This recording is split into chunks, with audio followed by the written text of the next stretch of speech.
Hi everyone, this is Migs from Sneaks and Ball PH, and today we have a quick look and unboxing on the Under Armour Embiid 1 Origin.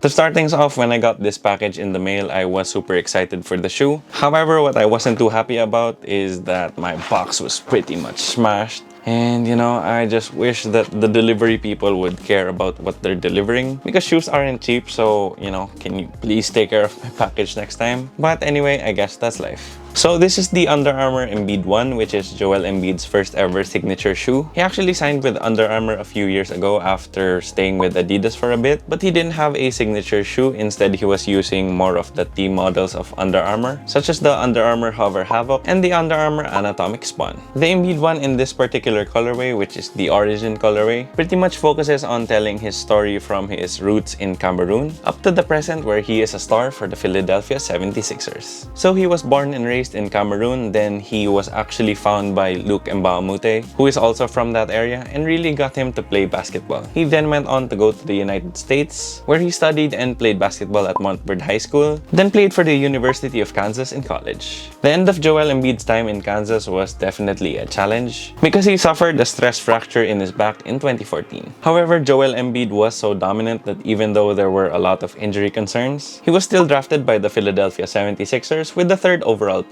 The fans and the city of Philadelphia wouldn't get to see Joel Embiid play anytime soon though, because he missed 2 whole seasons and was finally able to make his NBA debut in the 2016 to 2017 NBA season. After a rocky start to his NBA career and being drafted by one of the worst teams ever, Joel Embiid, aka The Process, really started to turn things around in the city of brotherly love. He would become a 3-time NBA All-Star, a 2-time member of the All-Defensive Second Team, and a 2-time member of the All-NBA Second Team as well. He is definitely one of the league's most dominant big men and has career averages of 24 points, 11.5 rebounds, and 1.8 blocks per game. Then with that out of the way, it's time to unbox my crushed box. So the box does have a black base, and then you have a topographic map pattern all throughout the box. This is actually there to symbolize both Africa as well as North America, and you can also see the places that had a big impact on his life. So you have Yaoundé, I hope I said that correctly, which is in Cameroon. Then you have Johannesburg, Kansas, and Philadelphia. Then here on the lid as well, you have Joel Embiid's logo. I don't really like his logo too much, but it could have been worse. And then you do have quite a bit of Under Armour branding, so you have it here at the back of the box. Then over on this side, you do have your sizing and colorway information. Then now, time to take these out of the box.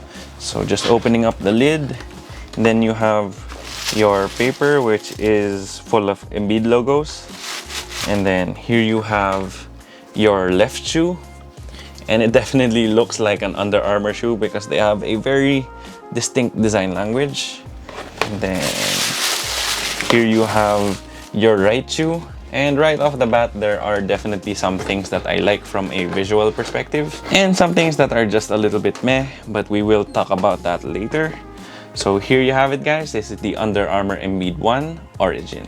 Then for the tech specs on the Embiid 1, you do have a solid rubber outsole here on the traction, and it does have that same topographic map design that we had on the box. It isn't like the Curry 7, which had a tried and true herringbone traction pattern, but this topographic map design is definitely multi-directional, and when I tried these out at home, the rubber is really tacky. Then for the durability, it is a little bit on the softer side, but the rubber grooves are pretty deep. Then for the cushion, this is actually one of the most surprising parts of the shoe, because if you have bought any of the recent Under Armour basketball shoes, such as some of the Currys, the Under Armour Hover Havocs, the new Anatomic Spawns, then you would know that Under Armour really doesn't make their cushions very nice, at least in basketball. Which is kind of weird because they use the same cushions for their basketball shoes and running shoes. But their running shoes are super comfortable and their basketball shoes aren't. However, I am glad to report that Under Armour has finally put together a shoe that has a pretty good cushion setup. So what you have on the Embiid 1 is a full-length Micro G midsole with a hover crash pad here in the heel. The Micro G midsole feels amazing and is actually less like the recent shoes and more like some of the super comfortable Under Armour shoes of the past, such as the Under Armour Clutch Fit Drive. It is pretty plush and comfortable underfoot and gives you a lot of impact protection.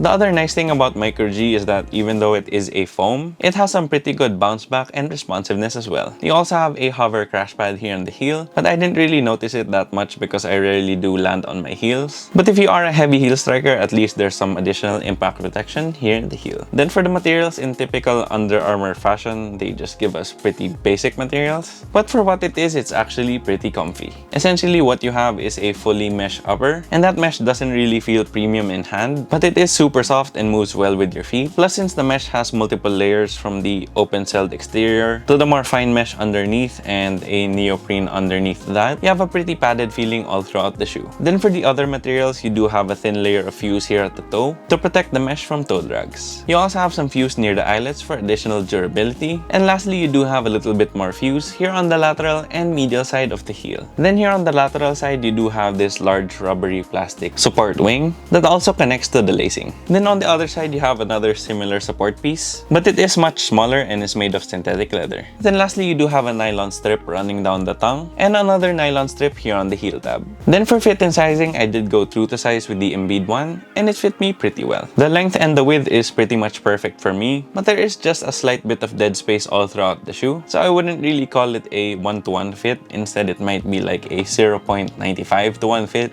if that makes any sense. But I think this might be a positive because my recommendation for this would be to go true to size, whether you have a narrow foot, a wide foot, or a normal width foot. The mesh upper is really soft, so I don't think that you'll have any problems with it. And the wing support pieces are attached to the laces, so in case you have a wider foot, all you really have to do is loosen it up a little bit here at the midfoot, and you should be fine. Then for the aesthetic details, most of the storytelling is actually done here at the outsole. So you have a white outsole with this topographic map pattern, and then you have sections of crimson, yellow, and green. This section here at the top is supposed to represent North America. Then here at the heel, it represents Africa. And then in between some of the rubber grooves, you do have the places that he spent his life in. So you have Yaoundé, Johannesburg, Montverde, Kansas, and Philadelphia. Then for the last detail here on the outsole, you do have a green Under Armour logo here in the midfoot. Then for the cushion, the Micro G midsole is pretty much entirely gray, but you have a black rubberized Under Armour logo here on the lateral side of the heel. Then for the upper, it's pretty basic, it's pretty much all black, but then you also have this lateral wing, which is definitely the most distinct aesthetic detail, and it has this pretty cool crimson to yellow gradient. Then here on the fuse on the lateral and medial side of the heel, you have some more of that topographic map pattern. Then here at the back, you have that crimson nylon pull tab, which has this black stripe as well as this black star. This star is there to represent Cameroon, and there is also a heart inside the star, because as cliche as it sounds, it also is true that home is where the heart is. Then here on the medial side of the heel, you do have a green Under Armour logo. Then here on the top of the tongue, you do have this crimson Joel Embiid logo on this black nylon pull tab. And then lastly, on the insole, you do have the African continent with that same topographic map design. Then for the overall aesthetics, I think that the shoe is barely above average, because I do love this support piece with that gradient as well as this outsole with topographic map design. But aside from that, everything else is pretty much run of the mill. So I wish there was a little bit more color on the upper instead of the mesh being all black everywhere. And then since it was made to commemorate Cameroon, I wish that there was more of the Cameroon colors, especially more of that Cameroon green that you only really see here on the Under Armour logo at the medial side of the heel and here at the outsole. Of course, they haven't released any other colorways of the shoe, but I really think that there's so much more that they can do in terms of the color blocking and the overall aesthetic. But it's not guaranteed that Under Armour will do this, it's just that I hope that they will. So as much as I love Joel Embiid, I'm gonna have to be pretty objective about this, and it's just pretty ordinary and just a little bit above average in my opinion. Then for the price, the Under Armour Embiid one retails for $120 or 6,995 pesos here in the Philippines. I've always found this pretty weird that Under Armour charges quite a bit extra here in the Philippines, because if you just straight up convert $120 to Philippine peso, then it should be around 1,000 pesos cheaper, and that's always just annoyed me about Under Armour products here in the Philippines. But you know, even at 6,995 pesos, pesos. This is still a really good shoe because it has the potential to be a beast on court. Of course, you don't have the most premium materials in the world, but they are super soft and pretty breathable as well. You have good support from those wings here at the lateral and medial side. You have some awesome micro G cushion and a potentially beastly outsole. Oh, and before I forget, if you do order it at the Under Armour website here in the Philippines, you get a free Under Armour drawstring bag. So here's the free bag that comes with the Embiid one, and it's actually a pretty big drawstring bag. So it's cool that you get a free bag with the shoes. So there you have it, guys. That was my quick look and unboxing on the Under Armour Embiid 1 Origin. If you like the video, please make sure to leave a thumbs up down below. Then if you have any comments, questions, or any suggestions for any future videos, please feel free to leave them in the comment section down below as well. Then if you haven't already yet, please make sure to subscribe and hit that bell icon for notifications. It would help us out a lot here at Sneaks and Ball PH.